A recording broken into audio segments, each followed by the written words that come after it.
Hi everyone, welcome to CP Educational for You YouTube channel. This is useful for who are writing the CP GET in 2026. In this వీడియోలో మీరు thumbnail చూసినట్టుగా exam day instructions అనేవి ఇస్తారనమాట. And also guidance required documents ఏమేమి ఎగ్జామ్కి తీసుకెళ్ళాలి అని చెప్పి ఈ వీడియోలో మనం డిస్కస్ చేసుకోబోతున్నాం. ఫస్ట్ వచ్చేసి రిక్వైర్డ్ డాక్యుమెంట్స్ ఇట్ మీన్స్ ఒక hall ticket and pass photo and also original ఒక ప్రూఫ్ అనేది కావాలన్నమాట క్యాండిడేట్ మీరే అని చెప్పి. సో హాల్ టికెట్ అనేది మన ఎగ్జామ్ డేకి ఒక త్రీ టు 4 డేస్ బిఫోర్లో మన హాల్ టికెట్ అనేది వెబ్సైట్లో రిలీజ్ చేస్తారనమాట. Website official website it means CP get 2026 అని చెప్పి గూగుల్లో మనం సెర్చ్ చేస్తే వెబ్సైట్ అనేది ఓపెన్ అవుతుంది. వెబ్సైట్ అనేది క్లిక్ చేస్తే డౌన్లోడ్ హాల్ టికెట్ అని చెప్పి మనకు ఒక ఆప్షన్ కనిపిస్తుంది. డౌన్లోడ్ హాల్ టికెట్ ఆప్షన్ అనేది క్లిక్ చేసిన తర్వాత అక్కడ మనకి registration number and date of birth అనేది అడుగుతుంది. మన registration number and date of birth అనేది ఇచ్చేస్తే హాల్ టికెట్ అనేది డౌన్లోడ్ అవుతుంది. హాల్ టికెట్ని మనం ప్రింట్ అనేది తీసుకోవాలన్నమాట. హాల్ టికెట్ని మొబైల్ ఫోన్స్లో కానీ సాఫ్ట్ కాపీ చూపిస్తే వాళ్ళు యాక్సెప్ట్ చెయ్యరు. సో హార్డ్ కాపీ అనేది తీసుకోవాలి. అండ్ ఆల్సో మన హాల్ టికెట్ అనేది ఉంటుంది కదా, హాల్ టికెట్లో డేట్ ఆఫ్ బర్త్ అయి ఉండొచ్చు, మన నేమ్ అయి ఉండొచ్చు, and also registration number, examination centre, examination timings ఏంటి, ఇన్స్ట్రక్షన్స్ ఏంటి అన్నీ క్లియర్గా ఒకసారి అబ్జర్వ్ చేయాలన్నమాట. And also original valid photo proof అనేది ఒకటి ఉండాలి. It means like Aadhaar card అయి ఉండొచ్చు, పాన్ కార్డ్ అయి ఉండొచ్చు, ఓటర్ ఐడి అయి ఉండొచ్చు, లైసెన్స్ అయి ఉండొచ్చు, ఏదైనా కూడా అంటే పర్సన్ మీరు అని చెప్పి ఒక ప్రూఫ్ కోసం అని చెప్పి కావాలి. అండ్ ఆల్సో ఒక పాస్పోర్ట్ అనేది మస్ట్ అండ్ షుడ్ క్యారీ చేయాలి. అక్కడ అడుగుతారనమాట. ఒక పెన్ను, బ్లూ ఆర్ బ్లాక్ ఏదో పెన్ తీసుకోవడం కూడా బెస్ట్ అనమాట. మనం ఇంకా ఎగ్జామ్స్ అనేవి నార్మల్గా మనకి ఏమంటారు, నెక్స్ట్ జూలైలో 8 టు జూలై 15 దాకా ఎగ్జామినేషన్ అనేది ఉంటుంది. సో మార్నింగ్ ఎగ్జామ్ ఉన్న వాళ్ళు 9:30, 11 అండ్ 4:30కి ఉన్నాయి కదా. సో మార్నింగ్ 9:30కి ఎగ్జామ్ ఉన్న పర్సన్స్ 8 లోపు ఎగ్జామ్ సెంటర్కి రీచ్ అయ్యేలా చూసుకోవాలి. అంటే 1.5 అవర్ బిఫోరు ఎగ్జామ్కి మనం రీచ్ అయ్యేలా చూసుకోవాలి.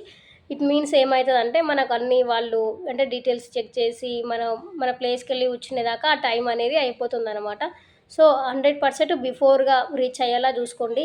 సమ్ ఫెలోస్కి హైదరాబాద్లో సెంటర్ పడి ఉండొచ్చు, వాళ్ళు విలేజ్ బ్యాక్గ్రౌండ్లో ఉండి ఉండొచ్చు.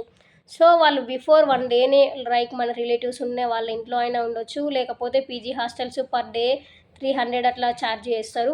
అట్లా అయినా కానీ నైట్ స్టే చేసి ఎగ్జామ్ అనేది రాయాల్సి వస్తుంది. ఎందుకంటే ఎర్లీ మార్నింగ్ లేచి రావాలంటే సమ్ టైం వర్షం ఉండొచ్చు, అట్లా ప్రాబ్లం అవుతుంది. కాబట్టి అందరూ విలేజెస్లో ఉన్న పర్సన్స్ అయితే మన రిలేటివ్స్ ఉంటే వాళ్ళ దగ్గరైనా వచ్చి స్టే చేయండి. ఐదర్ లేకపోతే పీజీ హాస్టల్స్ అనేవి అవైలబుల్ ఉంటాయి ఎగ్జామినేషన్ సెంటర్ పక్కల ఎక్కడైనా కూడా.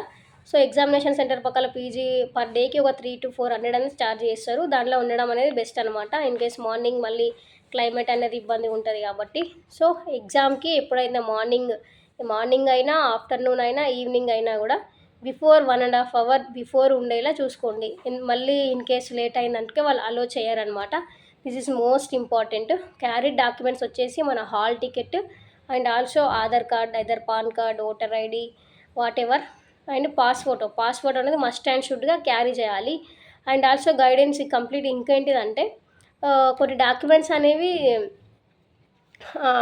కొన్ని తీసుకెళ్ళొద్దు అనమాట. ఇట్ మీన్స్ లైక్ మన ఎగ్జామినేషన్ సెంటర్కి మన ఫోన్స్ అయి ఉండొచ్చు, స్మార్ట్ వాచెస్ అయి ఉండొచ్చు, మొబైల్ ఫోన్స్, బ్లూటూత్ ఉంటాయి కదా, బ్లూటూత్ అయి ఉండొచ్చు, అలాంటివి అనేది క్యారీ చేయొద్దు అనమాట. So this is complete video about examination సెంటర్కి వెళ్ళేటప్పుడు బీ కూల్గా వెళ్ళండి. అండ్ ఆల్సో ఎగ్జామ్ ఎప్పుడైతే ఉంటుందో ఎగ్జామ్ టైంకి 1.5 అవర్ పక్కాగా బిఫోర్ రీచ్ అయ్యేలా చూసుకోండి. డాక్యుమెంట్స్ వచ్చేసి hall ticket, pass photo and also original identity proof అనేది కావాలి. ఎలాంటి లైక్ స్మార్ట్ ఫోన్స్ అయి ఉండొచ్చు, స్మార్ట్ వాచెస్ అయి ఉండొచ్చు, బ్లూటూత్ అలాంటి ఎలక్ట్రిక్ ఏవైనా కూడా క్యారీ చేయకండి. Thank you all. ఇంకా సిపి గెట్కి సంబంధించి ఏమైనా డౌట్స్ ఉంటే కామెంట్ చేయండి. Please do subscribe my channel, like, share and comment. Thank you.